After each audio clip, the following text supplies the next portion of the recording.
마태복음 19장부터 28장까지 그래서 마태복음 마무리를 하게 됩니다. 사복음서 중에 우리가 첫 번째 읽게 되는 마태복음을 오늘 마무리합니다. 19장부터 28장까지 끝까지 보십시다. 복음서, 공간복음서는 전체 틀을 7가지 틀로 봅니다. 앞에 탄생, 그리고 준비 과정, 세례요한을 통해서 준비하시는 과정, 그리고 뒷부분은 순환과 십자가와 부활, 이렇게 4가지가 먼저 있고요. 중간에는 초기, 중기, 후기 사역이 있죠. 초기 사역은 갈릴리 지역에서 사역하시는 제자를 부르시는 내용이고, 중기 사역은 가르치시고 선포하시고 고치시는 핵심 사역들, 그리고 후기 사역은 이제 18장부터 20장까지 나오는데 마지막 제자들을 좀 더 제자 공동체를 좀 더 단단하게 세워가시면서 제자도에 대해서 말씀해 주시는 것이 후기 사역이고, 후기 사역이 끝나면서 이제 예루살렘으로 가시면서 고난이 시작됩니다. 십자가의 길, 그리고 부활. 오늘 바로 이제 후기 사역을 마무리하고 십자가의 길, 고난의 길. 죄송합니다. 코로나 아닙니다. 네. 후기 사역 마무리하고 십자가와 부활로 가는 내용이 오늘 우리가 읽게 되는 내용입니다. 읽으시는데 크게 어려움들은 없을 거고요. 우리가 잘 아는 말씀들이 대부분입니다. 19장에 보면 19장 16절에 어떤 사람이 주께 와서 이르되 선생님이여 내가 무슨 선한 일을 하여야 영생을 얻으리까, 이렇게 질문을 시작합니다. 그랬더니 예수님께서 계명을 지켜야 된다. 그래서 계명 다 지켰다. 그랬더니 예수 제자들이 이 청년이 뭐라고 얘기하냐면 내일 다 지켰는데 뭐가 아직 부족할까요? 그랬더니 예수님께서 네가 온전하고자 하면 가서 너의 소유를 팔아서 가난한 자들에게 주어라. 그리하면 하늘에서 보화가 내게 있으리라. 그리고 와서 나를 따르라. 그럽니다. 그때 22절 그 청년이 재물이 많음으로 이 말씀을 듣고 근심하며 가니라. 근심해서 가는 겁니다. 무엇을 해야 영생을 얻느냐? 결국 너의 재물을 다 팔아서 가난한 자들에게 나누어 주어라 하는 것 때문에 영생을 얻을 수 있는 선한 일을 하지 못하는 것이죠. 그럼 여러분, 영생을 얻는 것은 그렇게 재물을 다 팔아서 나눠줘야 영생을 얻습니까? 아니요, 그렇지 않습니다. 예수님께서 말씀하신 것은 재물을 다 팔아서 나눠주라에 초점이 있지 않습니다. 예수님이 이어서 말씀하셨죠. 부자는 천국에 들어가는 것이 낙타가 바늘기 들어가는 것보다 어렵다라고 말씀하십니다. 거기에 대해서 제자들이 그러면 누가 구원을 얻을 수 있겠습니까? 라고 질문할 때 예수님께서 이렇게 말씀하십니다. 사람으로는 할 수 없으나 하나님으로서는 다 하실 수 있느니라. 사람은 못하는 겁니다. 영생을 얻는 것, 이렇게 불가능한 일입니다. 도저히 할 수 없는 일이에요. 그런데 하나님은 하실 수 있는 것입니다. 여기서 하나님은 하실 수 있다는 것은 영생을 얻는 일과 동시에 또 다르게 해석하면 내 소유를 다 팔아 가난한 자에게 나눠주는 일 또한 하나님은 하실 수 있습니다. 사람은 못합니다. 우리가 영생을 얻기 위해서는 내 재물을 다 팔아 가난한 자에게 나눠주는 일도 하는 것입니다. 그럼 되게 부담스러우시죠?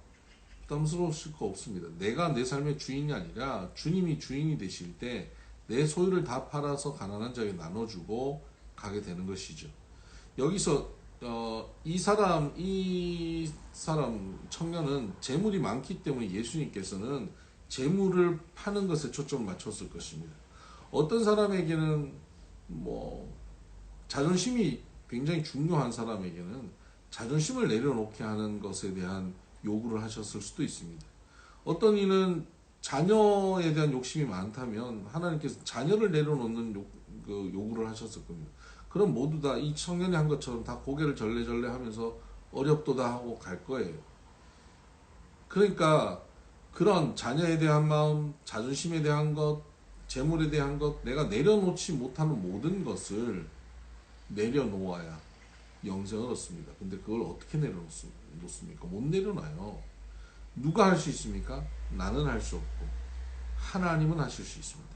그래서 내 삶의 주인이 하나님이 되어주실 때 내 뜻과 내 욕심과 내 고집으로 사는 것이 아니라 온전히 하나님이 통치자 되셔서 하나님이 나를 사용하며 사시는 겁니다. 그때 내 물질을 마음껏 사용하실 수도 있고 내 자존심도 사용하실 수 있고 내 자녀도 사용할 수 있고 내 시간과 내 생명을 다 사용하실 수 있습니다. 이미 그 모든 것이 내 것이 아닙니다. 주의 것입니다. 그래서 영생은 온전히 주의 백성 되어지고 예수 그리스도를 하나님을 나의 주인으로 모신 자, 그가 영생을 얻는 자인 것입니다. 20장으로 가면 천국에 대한 비유를 말씀하시면서 1절 천국은 마치 품꾼을 얻어 포도원에 들여보내려고 이른 아침에 나간 집주인과 같으니 천국은 집주인과 같다라고 말씀하고 있습니다. 여러분, 이 포도원 주인은 아침 일찍 나가서 일꾼을 데려갑니다. 그리고 그 이후부터 제6시, 제9시, 제11시 계속 나가서 일꾼을 데려옵니다. 일꾼이 그에게 많이 필요했던 게 아닙니다. 일꾼들에게 돈이 필요했던 겁니다. 포도원 주인의 마음은 자기에게 필요한 일꾼을 찾는 것이 아니라 일꾼에게 필요한 물질을 주기 위해서 찾아가신 겁니다. 하나님의 마음이 이와 같습니다. 하나님은 우리를 부려먹기 위해 우리를 찾으신 것이 아니라 우리에게 천국을 누리게 하기 위해 우리를 찾으신 겁니다. 우리에게 충성을 요구하는 것은 이 충성과 우리의 헌신을 통해서 하나님이 배불리는 것이 아닙니다. 우리에게 하나님의 은혜와 하나님 나라를 누리게 하기 위해 충성과 헌신을 할 수 있는 기회를 주시는 것입니다. 전혀 관점이 다릅니다. 그런데 이 먼저 온 일꾼들은 주인과 약속한 것을 받았지만 자기보다 나중에 온 사람도 같은 것을 받는 걸 보면서 분노합니다. 합리적이죠. 시간이 달랐는데 어떻게 같이 주냐는 거예요. 우리의 합리성, 우리의 상식으로 우리는 주장하고 살지만 이런 마음을 가진 자는 천국을 누리지 못합니다. 주인 입장은 우리가 갖고 있는 이 합리성이 아닙니다. 우리가 갖고 있는 셈과 달라요. 주인의 입장의 셈은 이걸 가지고 먹고 살 수 있겠는가 하는 것입니다. 1시간을 일해도 8시간을 일해도 어차피 가서 가족들을 먹여 살려야 되는 위치에 있는데 이거 가지고 먹고 살 수 있을까? 먹고 살 수 있을 만큼 줘야지 하는 것이 주인의 마음입니다. 천국은 어떤 거냐? 천국은 긍휼한 마음을 가지는 주인의 마음이다. 하나님이 긍휼한 마음으로 우리를 통치하고 계실 때 우리가 천국을 누리게 되는 것이고요. 우리의 상식과 우리의 합리성 가지고 따지고 살 때 우리는 천국을 누리지 못합니다. 우리에게 주어져 있는 일들, 우리 주변의 사람들과의 관계 속에서 우리의 상식과 합리적인 생각으로 따지고 사는 것이 아니라 이들에게 지금 필요한 것이 무엇인지, 이들을 향한 하나님의 마음이 무엇인지를 깨닫고 그 하나님의 마음이 그 가운데 통치의 중심으로 사용되어지고 있다면 그것이 천국이 되는 것이죠. 20절 이하에 보면 그때 세베대 아들의 어머니가 그 아들들을 데리고 예수께 와서 절하면 무엇을 구하니? 이게 당시에 또 이 치맛바람입니다. 교육열. 네. 세베대의 아들 요한 야고보의 어머니입니다. 세베대 아들들의 어머니 요한 야고보의 어머니인데 그 예수님께 와서 절합니다. 예수님께서 무엇을 원하느냐? 그때 그날에 내 두 아들이 주의 나라에 하나는 주의 우편에 하나는 주의 좌편에 앉게 해달라는 겁니다. 이렇게 열심히 따라다녔으니까 주님이 나라를 독립시키시고 정치적으로 왕이 되실 때는 우리 아들들한테 좋은 자리 하나씩 달라는 겁니다. 청탁한 것이죠. 그때 내가 마시는 잔은 너희가 마실 수 있느냐? 내가 마실 수 있습니다. 그럽니다. 이러한 것을 보고 나머지 10 제자가 분이 여기죠. 너무너무 화를 냅니다. 그때 예수님께서 그 제자들에게 말씀하십니다. 26절 너희 중에 그렇지 않아야 하나니 너희 중에 누구든지 크고자 하는 자는 너희를 섬기는 자가 되고 너희 중에 누구든지 으뜸이 되고자 하는 자는 너희의 종이 되어야 하리라. 인자가 온 것은 섬김을 받으려 함이 아니라 도리어 섬기려 하고 자기 목숨을 많은 사람의 대속물로 주려 함이니라. 예수님께 요구하였던 자리는 무엇입니까? 결국 섬김의 자리입니다. 십자가를 지신 예수님의 우편과 좌편을 얘기하는 겁니다. 예수님이 가신 그 십자가의 길, 그 자리에 서게 되는 것이죠. 이것을 우리가 할 수 있습니까? 못하죠.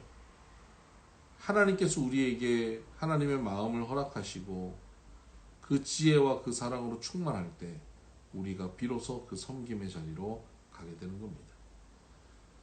권력의 자리에 올라서서 권력을 마음껏 휘두르는 자리인 줄 알고 따라갔지만 결국은 예수님이 가신 그 십자가의 길 그리고 그곳에서 누리는 하늘나라의 부활의 영광을 이들이 누리게 됩니다. 결국 야고보는 12제자 중에 첫 번째 순교의 길을 가게 되고요. 요한은 모든 제자들이 순교한 이후에 마지막 박해까지 있다가 요한 계시록까지 기록하고 그가 최후를 맞게 되는 것입니다. 이 두 아들은 참으로 예수님의 좌우편에 있게 된 것이고 예수님이 마시는 잔을 마시게 되었습니다.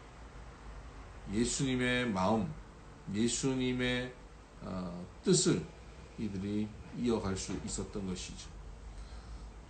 여러분은 여러분의 자녀들에게 무엇을 원하십니까? 예수님께서 무엇을 원하느냐라고 말씀하실 때 여러분 무엇을 구하시겠습니까? 정치적으로, 경제적으로 어떤 한 자리를 원하고 계시지 않습니다. 거의 대부분 그런 마음들을 가질 수 있습니다. 그러나 궁극적으로 우리가 우리의 자녀들이 가야 되고 우리가 가야 될 길은 바로 주님이 가신 길, 섬김의 자리. 모든 이들을 섬기고 눈치 보고 배려할 수 있는 그 자리, 그 자리가 바로 주님께서 우리를 초청하시는 자리입니다. 21장부터 예루살렘으로 들어가시는 순환, 고난에 대한 말씀을 하십니다. 네, 여기서 조금 해석이 어려운 부분이 무화과 나무를 마르게 하는 부분입니다. 예루살렘에 들어가시다가 무화과 나무에 열매가 없는 것을 보고 그것을 마르게 명령해 버립니다. 그랬더니 그 다음날 그 무화과 나무가 말라버렸어요. 제자들이 그것을 보고 이상하게 여깁니다. 그때 예수님께서 이렇게 말씀하십니다. 21절 예수께서 대답하여 이르시되 내가 진실로 너희에게 이르노니 만일 너희가 믿음이 있고 의심하지 아니하면 이 무화과 나무에게 된 이런 일만 할 뿐 아니라 이 산더러 들려 바다에 던지리라 하여도 될 것이요.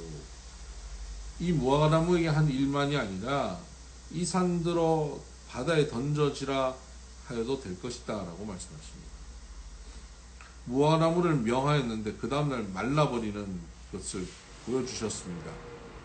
그리고는 제자들에게 하셨던 말씀이 이것이었습니다. 여기서 이 산은 무엇입니까? 예루살렘 성산을 얘기합니다. 바로 성산, 성전을 중심으로 형성되어 있는 결코 옮길 수 없는 성전 중심의 세력들, 권력들을 얘기합니다. 종교 권력들. 이들이 결국 예수님을 십자가에 못 박아버리는 무소불위의 권력을 가진 사람들입니다. 예수님이 죽고 부활하신 이후 승천하시고 난 다음 제자들만 남을 텐데 그들을 핍박하고 그들을 박해하고 죽이려 하는 세력이 바로 이 성산, 이 산의 세력들입니다. 그런데 예수님께서 말씀하십니다. 너희가 믿음이 있고 의심하지 않으면 이 산 들려 바다에 던져지라 하여도 될 것이다. 여러분, 나중에 이들이 박해받고 핍박받을 때 이런 생각하지 않았겠습니까? 우리가 믿음을 갖고 의심하지 않으면 이 박해하는 세력들 바다에 던져지라 해도 던져질 것이다 라는 확신 가지고 살았다면 그들은 어떤 어려움이 와도 두렵지 않았을 것입니다. 그리고 하나님께서 그 문제를 해결하여 주시는 것을 계속 경험하였을 것입니다. 43절을 보면 그러므로 내가 너희에게 이르노니 하나님의 나라를 너희는 빼앗기고 그 나라에 열매 맺는 백성이 받으리라. 유대인들이 구약의 말씀을 통해서 하나님 나라를 유업으로 받는 사람들인데 그들이 빼앗긴다는 것이죠. 그리고 누가 받나요? 열매 맺는 백성들. 즉 말씀의 열매를 맺는 백성들이 영생을 얻고 구원을 얻고 하나님 나라가 그들에게 주어지는 것입니다. 어떤 사람이 열매 맺습니까? 말씀에 뿌리 내린 사람. 시편 1편에 나오는 물가에 심기운 사람, 바로 복 있는 사람이죠. 오늘도 우리가 우리의 생각을 열매 맺고 우리의 욕심을 열매 맺는 사람이 아니라 하나님의 말씀이 우리의 순종을 통하여 열매 맺어지는 사람, 그래서 천국이 이루어지는 사람 되기를 바랍니다. 근데 그 이후에 예수님께서 여러 가지 서기관과 바리새인들 논쟁들이 계속 나오고요. 또 비유도 나오고 달란트 비유가 나옵니다. 25장 14절 이후에 달란트 비유가 나오는데 15절 보면 각각 그 재능대로 달란트를 주셨다. 우리에게 우리의 생긴 모양대로 하나님께서 달란트를 주셨어요. 다 똑같은 게 아닙니다. 다 달라요. 그 달란트에 맞게 각자 살아가는 것입니다. 틀린 게 없습니다. 각자 달란트에 맞게 달란트를 가지고 살아가면 됩니다. 어떻게 해요? 충성되게 사는 것입니다. 어떤 자가 충성된 거죠? 여기 말씀해 보면 네가 작은 일에 적은 일에 충성하였다. 적은 일에 충성하는 것입니다. 큰 일이 아니에요. 오늘 지금 나에게 주어져 있는 적은 일입니다. 나중에 큰 일을 해야지가 아니라 지금 주어져 있는 적은 일을 하는 것, 그것이 하나님께 충성하는 일입니다. 그것이 주인의 즐거움에 참여하게 되는 길이고요. 나의 기쁨을 추구하는 것이 아니라 주님의 기쁨을 추구하는 것입니다. 그리고 주인의 마음을 내가 지레 짐작해서 판단하고 행하는 것이 아니라 주인의 마음을 깊이 알고 반응하는 것입니다.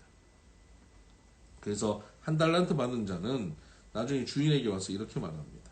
24절 한 달란트 받았던 자는 와서 이르되 주인이여 당신은 굳은 사람이라 심지 않은 데서 거두고 해치지 않은 데서 모은 줄을 내가 알았으므로 자기가 주인을 알았다는 거예요. 이런 분인 줄 알았습니다. 그래서 두려워서 나가서 당신의 한 달란트를 땅에 감추어 두었나이다. 보소서 당신 것을 가지시었나이다. 그때 주인이 이렇게 말씀하십니다. 그 주인이 대답하여 이르되 악하고 게으른 종아 나는 심지 않은 데서 거두고 해치지 않은 데서 모으는 줄로 내가 알았느냐. 네가 나를 알았다 그랬는데 그 안 것이 잘못됐다는 것입니다. 여러분 달란트를 가지고 우리에게 주신 사명 감당하려면 어떻게 해야 됩니까? 달란트가 많아야 됩니까? 우리는 그렇게 생각하죠.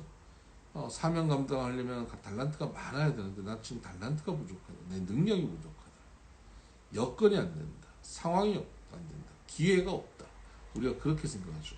그렇지 않습니다. 달란트를 가지고 사명 감당하는데 가장 우선 돼야 되는 것, 그게 바로 주인의 마음을 아는 것입니다. 주인의 마음을 곡해하고 잘못 판단하고 내가 주인의 마음을 아는데 이렇다라고 생각하면 그는 달란트를 가지고 사명 감당하지 못합니다. 가장 중요한 것은 내가 가진 달란트가 뭐냐보다 우선되는 게 주인의 마음, 하나님의 마음이 어떠한가를 잘 아는 사람이 달란트를 활용할 수 있습니다. 오늘 저나 여러분이나 주님의 마음을 깊이 알아가기 위해서 성경을 읽고 있습니다. 날마다 주님의 마음을 더 깊이 알아서 우리에게 주신 사명을 하나님 앞에 충성되다고 칭찬받을 만큼 그렇게 감당할 수 있는 우리가 되기를 바랍니다. 네, 뒤에는 이제 십자가를 본격적으로 지시고 그리고 부활하는 내용이 계속 이어집니다. 오늘 이 말씀을 통해서 은혜 받으시고 성령 충만한 하루 되시기를 주의 이름으로 축복합니다. 샬롬.